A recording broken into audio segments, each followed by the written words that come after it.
ইমাম মাহাদি কবে আসবেন, তিনি কোন দেশে জন্ম নেবেন, আর তার বিষয়ে রাসূল সাল্লাল্লাহু আলাইহি ওয়াসাল্লাম কি বলে গিয়েছেন। বর্তমান আফগানিস্তানের সাথে তার কি কোনো যোগসূত্র আছে, আর কিভাবে তিনি শক্তিশালী দাজ্জালের সাথে যুদ্ধ করবেন আর তাকে পরাজিত করবেন। তিনি কি শুধু আমাদের মতোই মানুষ, নাকি তার আরও উপর ক্ষমতা দিবেন আল্লাহ তাআলা।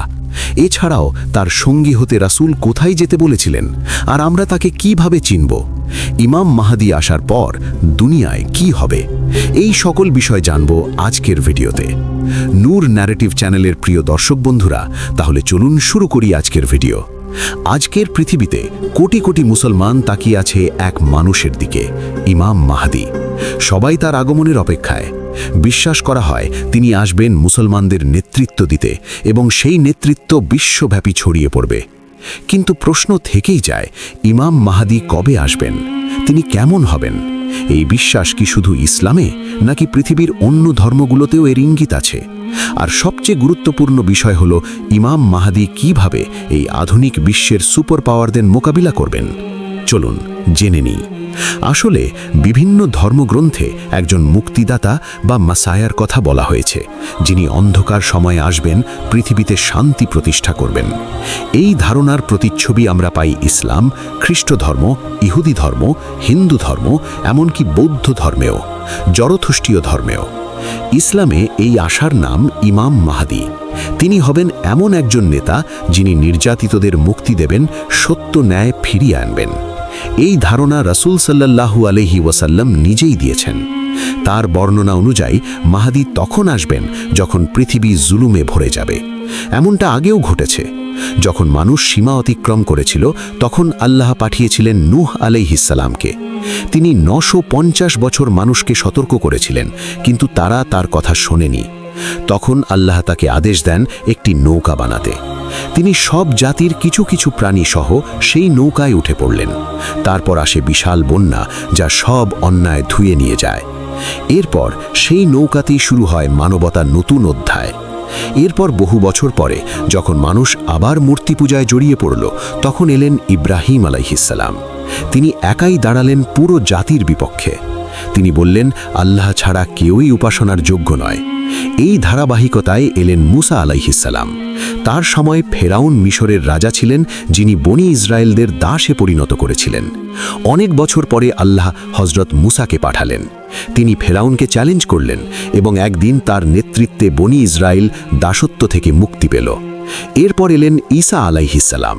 এক দুর্নীতিগ্রস্ত সময় ইহুদি ধর্মগুরুরা তখন ধর্মকে ব্যবসার পণ্য বানিয়ে ফেলেছিল। ইসরায়েলের লোকেরা অপেক্ষা করছিল একজন মসিহ বা ত্রাণকর্তার, যার কথা তাদের ধর্মগ্রন্থে ছিল। সেই মসিহ ছিলেন ঈসা আলাইহিস সালাম। কিন্তু তখনকার শাসকরা ও ধর্মগুরুরা তার বিরুদ্ধে ষড়যন্ত্র করে। আল্লাহ তাকে রক্ষা করেন এবং তুলে নেন আসমানে।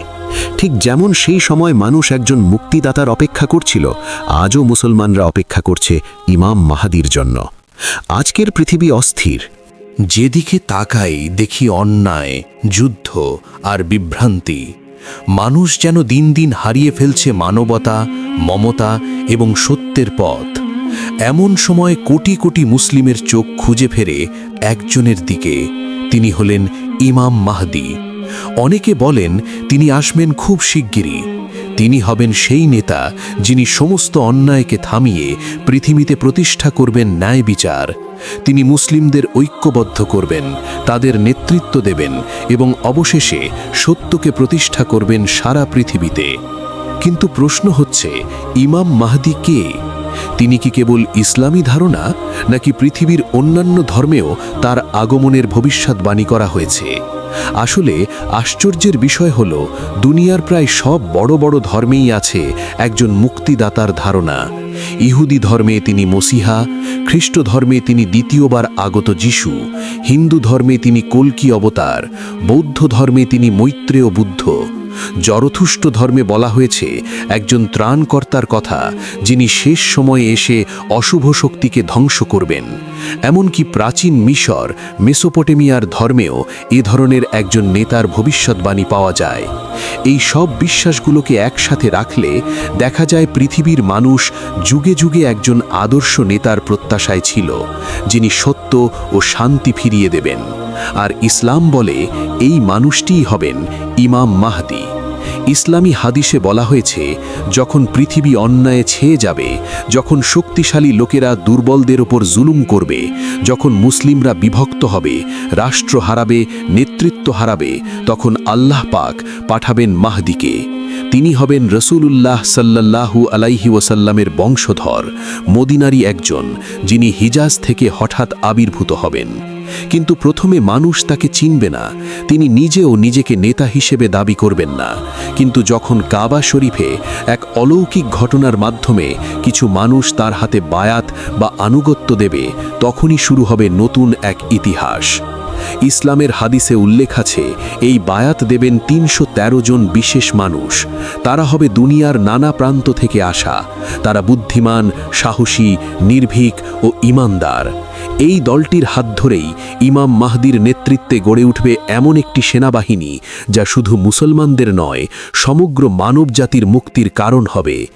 আজ আমরা দেখছি, যেখানেই মুসলমানরা আছে সেখানেই চলছে দমন-পীড়ন, রাষ্ট্রগুলি ভেঙে পড়ছে, মুসলিম নেতৃত্ব দুর্বল, আর মিডিয়া ভুল তথ্য ছড়িয়ে জনগণকে বিভ্রান্ত করছে। পৃথিবীর ইতিহাসে কিছু সময় আসে যখন অন্ধকার এত গভীর হয়, যখন মানবতা ভুলে যায় দয়া, সততা আর ন্যায়ের কথা। তখনই আল্লাহ পাঠান তার একজন নির্বাচিত প্রতিনিধি। আর এখন আমরা কি সেই সময়ের দ্বারপ্রান্তে দাঁড়িয়ে? চতুর্দিকে শুধু যুদ্ধ, দুর্নীতি, নিপীড়ন আর বিভ্রান্তি। একটা সময় ছিল যখন এসব ছিল রাজনৈতিক সমস্যা, কিন্তু এখন অনেকেই বলছেন এই ঘটনাগুলো ইমাম মাহদির আগমনের পূর্ব লক্ষণ হতে পারে। এখন যদি তাকাই আজকের বাস্তবতায়, দেখি মুসলিম রাষ্ট্রগুলো দুর্বল, তাদের অনেকেই পশ্চিমা শক্তির অধীনে চলছে। পেট্রোল ডলারের বাজারে বিক্রি হয়ে যাচ্ছে ধর্ম। আরব দেশের কিছু সরকার ইসরায়েলের সঙ্গে হাত মিলিয়েছে। তারা মরছে সেই বোমায় যার জ্বালানি তারা নিজেরাই বিক্রি করেছে। ইসলামী ভবিষ্যৎবাণীতে আরও বলা হয়েছে, মাহদির আগমনের সময় মুসলিমদের অবস্থা হবে এমন, যেখানে তারা দুনিয়ার সবচেয়ে দুর্বল আর বিভ্রান্ত জাতি হবে। মুসলমানদের বিরুদ্ধে একজোট হবে অনেক শক্তি। ঠিক যেমন একটি থালায় অনেক লোক একসঙ্গে খেতে আসে, তেমনি দুনিয়ার সব শক্তিধর দেশ মুসলিমদের উপর ঝাঁপিয়ে পড়বে।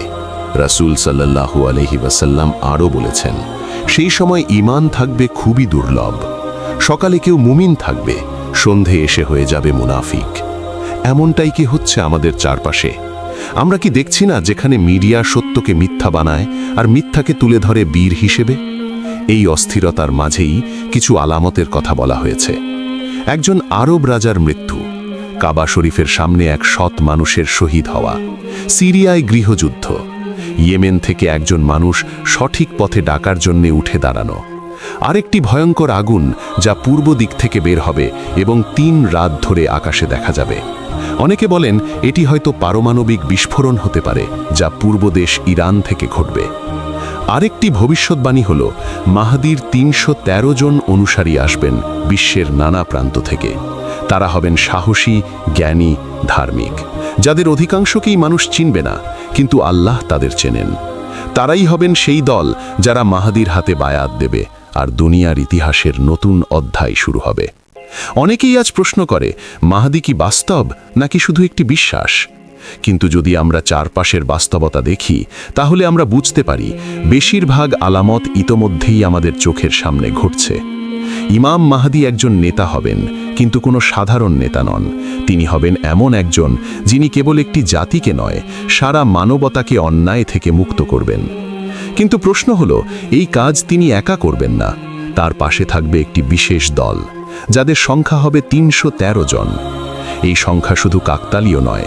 ইতিহাস মনে করিয়ে দেয়, ইসলামের প্রথম যুদ্ধ বদর যুদ্ধেও ছিল ঠিক ৩১৩ জন মুসলমান। তারা ছিল সাহসী, আত্মত্যাগী, আল্লাহর উপর ভরসাকারী।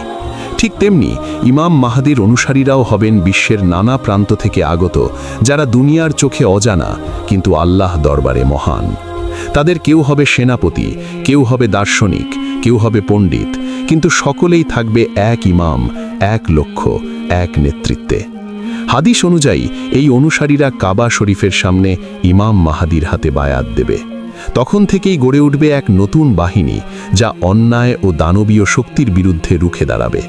এই বাহিনীর মূল ঘাঁটি কোথায় হবে?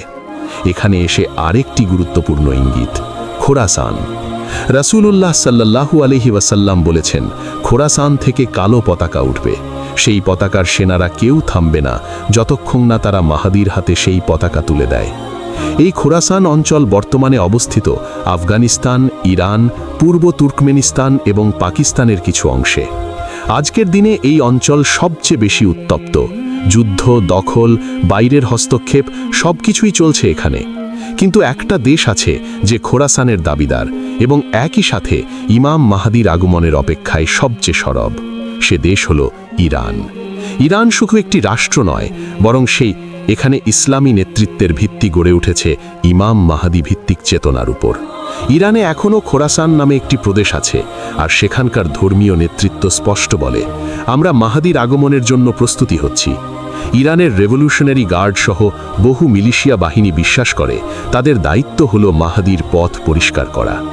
বিশ্ব রাজনীতিতে ইরান একমাত্র মুসলিম দেশ যে প্রকাশ্যে আমেরিকা ও ইসরায়েলের বিরুদ্ধে দাঁড়িয়ে গেছে। তাদের সামরিক শক্তি দিন দিন বাড়ছে এবং পারমাণবিক শক্তি অর্জনের দিকেও তারা এগিয়ে যাচ্ছে। এই কারণেই পশ্চিমারা ইরানকে আজ বিপজ্জনক রাষ্ট্র হিসেবে চিহ্নিত করে। ইরান কিন্তু মুসলিমদের একাংশ মনে করে এই শক্তি ভবিষ্যতে ইমাম মাহাদির রক্ষণ শক্তিতে রূপান্তরিত হবে।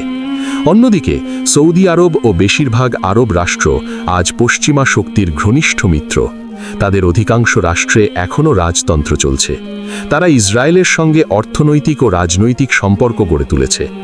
এমন পরিস্থিতিতে কেউ কেউ বলছে ইরান হতে পারে সেই কেন্দ্রীয় স্থান যেখান থেকে ইমাম মাহাদির জন্য আসবে প্রথম প্রতিরোধ। সুতরাং ইমাম মাহাদির ৩১৩ জন সাহাবী, খোরাসানের কালো পতাকা ও ইরানের প্রস্তুতি সব মিলে তৈরি হচ্ছে এক মহা অধ্যায়ের সূচনা। পৃথিবীতে যখন সত্যের আলো ফুটে ওঠে, তখনই তার বিপরীতে জেগে ওঠে অন্ধকারের শক্তি। ইমাম মাহাদির আগমন যেমন আল্লাহর রহমত, তেমনি তার সামনে দাঁড়াবে এমন একজন শত্রু যিনি হবেন জুলুম, অন্যায় আর ফিতনার প্রতীক। ইসলামী ভবিষ্যৎবাণীতে এই শত্রুর নাম সুফিয়ানি। কে এই সুফিয়ানি? হাদিস অনুযায়ী তিনি হবেন সিরিয়ার একজন নেতা, যিনি আবু সুফিয়ান ও মুয়াবিয়ার বংশধর। তার মুখ হবে লালচে, চোখে শয়তানি রাগ, গায়ে হালকা চুল, আর তার মুখে থাকবে বিশেষ একটি দাগ বা চিহ্ন। তাকে ঘিরে থাকবে ভয়াবহ হিংস্রতা। তিনি ধ্বংস করবেন মসজিদ, হত্যা করবেন নিরীহ মানুষ, বিশেষ করে আহলে বাইতের অনুসারীদের। ইমাম আলী আলাইহিসসালাম ও ইমাম জাফর সাদেক হাদিসে বলেছেন, সুফিয়ানি অবশ্যই আসবে। তার আগমন হবে ইমাম মাহাদির আগমনের প্রায় 15 মাস আগে। তিনি সিরিয়ার ভিতর গৃহযুদ্ধের সুযোগ নিয়ে ক্ষমতায় আসবেন। সেই গৃহযুদ্ধ হবে এতটাই বিভীষিকাময়, যেখানে নারী, শিশু, নিরপরাধ সবাই নিহত হবে। তিনি শুধু সিরিয়া নয়, ইরাকের ওপরও আক্রমণ চালাবেন। কুফা শহরে ঢুকে সেখানে ব্যাপক রক্তপাত ঘটাবেন। এখন প্রশ্ন হচ্ছে, এই সুফিয়ানি কি আজকের পৃথিবীতে উঠে এসেছে? সিরিয়ায় বিগত বছরগুলোতে যে গৃহযুদ্ধ চলছে, যেখানে বহু দল একে অপরের বিরুদ্ধে লড়ছে, আর যেখানে বড় বড় শক্তিধর দেশও হস্তক্ষেপ করছে, অনেকেই মনে করেন এই অবস্থাই ভবিষ্যৎবাণীর সেই ভূমি। বিভিন্ন সময়ে কিছু নেতার নাম উঠেছে যারা হিংস্র, নিষ্ঠুর এবং পশ্চিমা শক্তির মদতপুষ্ট। তাদের কেউ কেউ হতে পারেন সেই সুফিয়ানি অথবা তার পূর্বসূরি। হাদিসে আরও বলা হয়েছে, সুফিয়ানি তার সেনাবাহিনী পাঠাবে মাহাদির বিরুদ্ধে। এই বাহিনী যাবে মক্কার দিকে, যেখানে ইমাম মাহাদি তখনও নিজেকে প্রকাশ করেননি। কিন্তু অলৌকিকভাবে এই বাহিনী বাইদা নামে এক মরুভূমিতে গিয়ে মাটির নিচে ধসে যাবে।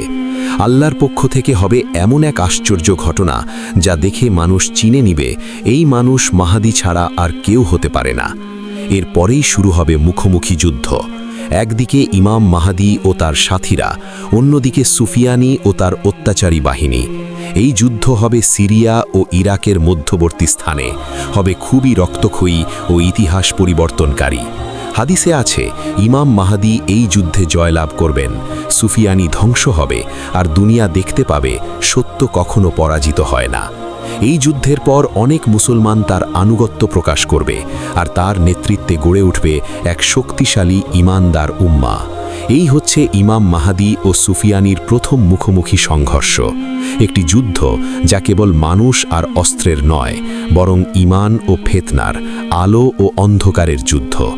ইমাম মাহাদি যখন সুফিয়ানিকে পরাজিত করবেন, তখন দুনিয়া বুঝে যাবে এক নতুন অধ্যায় শুরু হয়ে গেছে। যিনি এতদিন চুপচাপ ছিলেন, যাকে মানুষ চিনত না, তার নাম এখন ছড়িয়ে পড়বে দুনিয়ার এক প্রান্ত থেকে আর এক প্রান্তে। এই জয়ের পর ইমাম মাহাদির সেনাবাহিনী আরও দৃঢ়ভাবে সংগঠিত হবে। মুসলিমরা যারা এতদিন বিচ্ছিন্ন, নির্যাতিত ছিল, তাদের মধ্যে জাগবে নতুন সাহস। তখন ইমাম মাহাদি এগিয়ে যাবেন সেই দিকে যেখানে মুসলমানরা সবচেয়ে বেশি নির্যাতিত, সেই দেশ হিন্দুস্তান। হাদিস ও ইসলামী ভবিষ্যৎবাণী অনুযায়ী মাহাদি ভারত জয় করবেন, কারণ সেখানেও তখন মুসলিমদের উপর চলবে দমন পীড়ন। তার নেতৃত্বে মুসলিম বাহিনী হিন্দুস্তানে প্রবেশ করবে, অন্যায়কারী শাসকদের পরাজিত করবে আর সৎ ও নির্যাতিত মানুষদের মুক্তি দেবে। এই জয় হবে কেবল ভূখণ্ডের নয়, একটি আদর্শের জয়, সত্যের ওপর ভিত্তি করে গড়ে ওঠা নেতৃত্বের বিজয়। ইমাম মাহাদির এই অগ্রগতি দেখে বিশ্বের অন্যান্য শক্তিধর রাষ্ট্রগুলো যেমন আমেরিকা, ইউরোপ ও ন্যাটো জোট তার কাছে শান্তি চুক্তির প্রস্তাব পাঠাবে। তারা বুঝবে মাহাদিকে সামরিকভাবে থামানো কঠিন, তাই তারা কূটনৈতিকভাবে তাকে ব্যবস্থাপনা করতে চাইবে। এই চুক্তি হবে, কিন্তু তা দীর্ঘস্থায়ী হবে না। হাদিসে বলা হয়েছে এই চুক্তি একটি ফাঁদ হবে। এই চুক্তির পরে হঠাৎ করে আবার যুদ্ধ শুরু হবে। এর পেছনে থাকবে এমন এক শক্তি যে অনেক বড়, অনেক ধূর্ত এবং বহুদিন ধরে এই পৃথিবীতে মিথ্যার রাজত্ব কায়েম করে রেখেছে। এই শক্তি হচ্ছে দাজ্জাল। দাজ্জালের আবির্ভাব হবে ইমাম মাহাদির উত্থানের কিছু সময় পরেই। তিনি হবেন একজন ব্যক্তি, কিন্তু তার ক্ষমতা হবে পুরো এক সাম্রাজ্যের মতো। তিনি হবেন মিথ্যার প্রতীক, যার এক চোখ থাকবে আর অন্য চোখ অন্ধ। তার বাহিনী থাকবে আধুনিক প্রযুক্তিতে সুসজ্জিত, ড্রোন, রোবট, এআই চালিত সেনাবাহিনী, আরও এমন সব অস্ত্র যা তখনকার দুনিয়ায় মানুষের কল্পনার বাইরে। এই যুদ্ধ হবে ইতিহাসের সবচেয়ে বড় যুদ্ধগুলোর একটি। এর নাম মালহামা আল কুবরা। মুসলিমদের সেনারা দুনিয়ার নানা প্রান্ত থেকে একত্রিত হবে, কেউ সিরিয়া থেকে, কেউ ইরান, কেউ পাকিস্তান, কেউ তুরস্ক। তারা সবাই মিলিত হবে মাহাদি সেনাবাহিনীতে। আর দাজ্জালের পক্ষে থাকবে আধুনিক সামরিক জোট, অর্থনৈতিক সাম্রাজ্য, মিডিয়া প্রোপাগান্ডা, এমনকি কিছু মুসলিম দেশও যারা তখন সত্য থেকে মুখ ফিরিয়ে নেবে। এই যুদ্ধ শুরু হবে মধ্যপ্রাচ্যে, বিশেষ করে সিরিয়া ও তুরস্কের সীমান্তে। হাদিসে আছে এই যুদ্ধ হবে এত বড় যেখানে মুসলিম বাহিনীর 3 ভাগের 1 ভাগ শহীদ হবে, 1 ভাগ পিছু হটবে আর 1 ভাগ বিজয় লাভ করবে। এটাই হবে সেই বাহিনী যা এগিয়ে যাবে কনস্ট্যান্টিনোপল অর্থাৎ আজকের ইস্তাম্বুল জয় করতে। এখানে এসে ইমাম মাহাদির অভিযান আরেকটি সাধারণ বিজয় নয়, এটি হয়ে উঠবে এক বিশ্ব পর্যায়ের পরিবর্তনের ঘোষণা, একটি নতুন বিশ্ব ব্যবস্থার সূচনা। দুনিয়ার ইতিহাসে এমন কিছু মুহূর্ত আছে যা শুধু একটি যুদ্ধ নয়, বরং সত্য ও মিথ্যার মধ্যে চূড়ান্ত সিদ্ধান্তের সময়। ইমাম মাহাদির সময়ে ঠিক এমন এক সময় আসবে যখন দুনিয়ার সবচেয়ে ধূর্ত ও ধ্বংসাত্মক প্রতিপক্ষ আবির্ভূত হবে। তার নাম দাজ্জাল। দাজ্জাল মানে প্রতারক, মিথ্যাবাদী। তিনি হবেন সেই ফিতনার উৎস যিনি নিজেকে মাসিহ দাবি করবেন, মানুষকে বিভ্রান্ত করবেন, এমনকি অনেককে বলবেন আমি তোমাদের প্রভু। হাদিসে দাজ্জালের বিবরণ খুবই স্পষ্ট। তিনি হবেন এক চোখা, এক চোখ অন্ধ, অন্য চোখ উজ্জ্বল দৃষ্টি। তার বাহিনী হবে বিশাল, প্রযুক্তিতে সুসজ্জিত, ড্রোন, রোবট, এআই চালিত সেনাবাহিনী, আরও এমন সব অস্ত্র যা মানুষ আগে কল্পনা করেনি। তিনি বৃষ্টি থামাতে পারবেন, শস্য বন্ধ করতে পারবেন, এমনকি এক শহরকে বাঁচিয়ে আরেক শহরকে ধ্বংস করতে পারবেন।